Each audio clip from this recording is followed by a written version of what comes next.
Баршаңызға қайырлы күн, достар. Мен бүгін сіздерге осындай формадағы әдемі сәукелелердің жасалу жолын қысқаша түсіндіріп өтетін боламын. Ол үшін каналыма лайк басып, комментарий жазып, қоңырауша белгісін басып қоюды ұмытпаңыздар.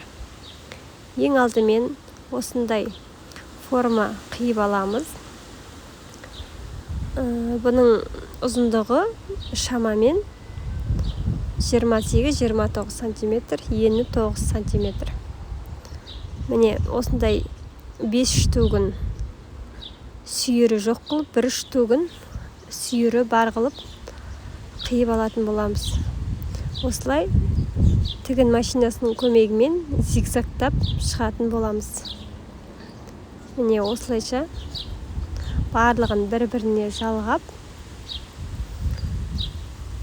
осы әдіспен зигзагтап шығатын боламыз. Міне зигзаг осылай көрініп тұрады. Міне осылай барлығын жалғап алдық. Енді сыртын қаптайтын боламыз.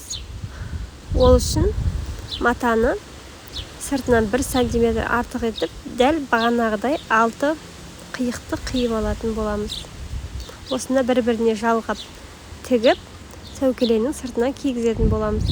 Міне осындай дайын сеткіге тігілген вышивкаларды тоқып алатын боламыз. Дайындап сеткісінен қиып алатын боламыз. Және осындай шашбауларды бір-біріне жалғап дайындап алатын боламыз.